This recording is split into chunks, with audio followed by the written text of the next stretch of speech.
from Vermeulen, to Mirko Lambrecht, founder of the Nunchaku Do, and to all the World Nunchaku Association team, thanks to whom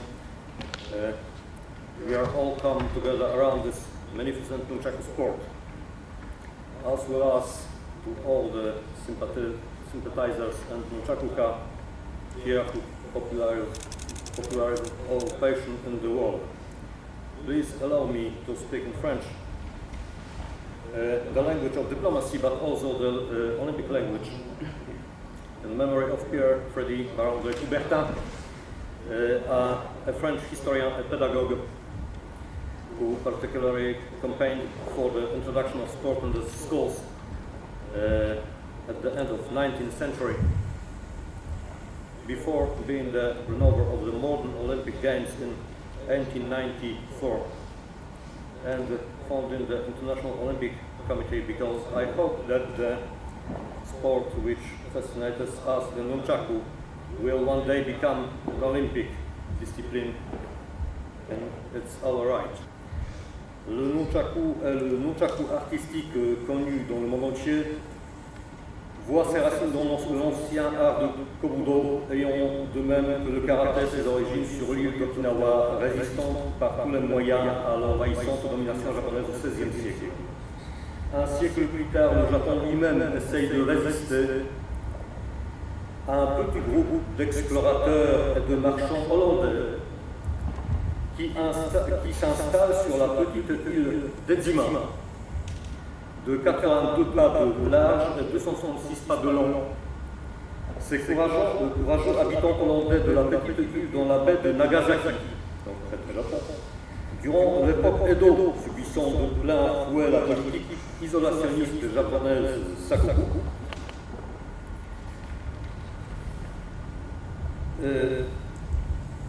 mais les Hollandais, traités comme des barbares, ont su résister intelligemment au protectionnisme japonais si bien que 2 siècles plus tard, c'est le Japon qui a été conquis par le savoir-faire, les marchandises et la médecine européenne. Grâce à ces quelques Hollandais courageux et résistants, cette magnifique victoire culturelle d'une poignée d'hommes, vainqueurs des océans, venus d'Hollande, a débuté le changement à grande échelle, faisant une brèche dans l'égocentrisme japonais. C'est peut-être grâce à une détermination et patience semblables qu'en 1984, Sensei Mirko Lambrecht, malgré l'interdiction et la prohibition du Nunchaku en Hollande, commence à enseigner sainement la pratique du Nunchaku, en cherchant ainsi dans son dojo la voie au développement du Nunchaku, couronné par une victoire spectaculaire et la création de la fondation hollandaise Nunchaku en 1987. Depuis, grâce à la détermination des hommes, des valeurs comme Sensei Mirko Lambrecht, de choses ont changé car l'adoption du livre blanc sur le sport, 20 ans plus tard, en juillet 2007, montre à quel point le sport est d'une importance capitale dans la construction européenne, à travers son rôle social, éducatif et économique. Depuis l'entrée en vigueur du traité de Lisbonne, il est possible de coordonner ainsi que de soutenir l'action des États membres en suivant le principe de subsidiarité, aussi dans le développement d'une nouvelle dimension européenne du sport. Car parler du sport sous-entend la thématique de la santé, de la cohésion sociale, du volontariat, de la lutte contre les inégalités, mais aussi celles provoquées par des handicaps, insuffisances et exclusions de toutes sortes. Bien sûr, il appartient à chaque pays d'organiser ses activités sportives, mises à la disposition de tous les citoyens, en suivant son approche particulière basée sur la richesse et spécificité culturelle inestimable, identité historique et son ambition politique. Mais même si nos routes et moyens divergent parfois, un même but nous réunit tous. Notre mission est de rassembler sous l'enseigne du sport, et dans ce cas particulier du Nunchaku artistique, c'est un monde de vie saine héritant d'une riche tradition et des valeurs profondes, enrichies par la musique, chorégraphie, 2 langues universelles, permet de réunir des gens sans se préoccuper des frontières, des barrières culturelles, linguistiques, insuffisances de capacité physique, psychique ou autres limites d'âge. Car la spécificité de l'organisation ne doit pas dominer, freiner ou anéantir les valeurs qui nous réunissent autour de l'idée que le Nunchaku est à la fois une source de bien-être, d'épanouissement, de rencontre, porteur d'espoir et d'ambition.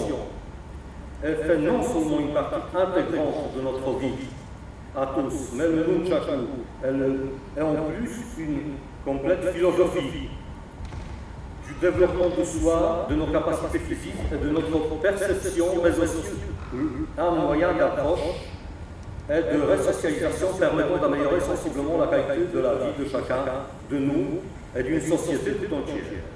Merci de m'avoir invité, car votre soutien me permettra de convaincre les incertains et sera ma force dans mes efforts visant l'introduction du Nunchaku artistique en Pologne, à la disposition aussi bien des écoliers, vétérans, handicapés que des personnes âgées. Merci à tous. Thank you very much.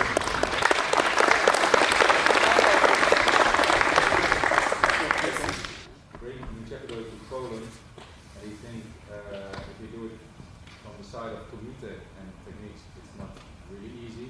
He thinks, okay, Nunchaku is something we must do in Poland as well, but we do it from the start, from the freestyle, the artistic part of Nunchaku. And then it's also possible to, we want to start it from the disabled people to do it as well. And then build it up like first artistic, like freestyle, then kata, perhaps, later on. He wants to build it up in Poland. That's the Thank you very much. Thank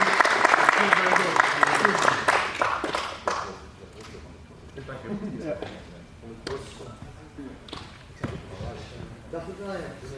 Okay, let me start with the exam. Transfer and Tina. Everyone is free to stay. You can leave if you want. We see you tomorrow or the next day. Is there anyone who wants to leave?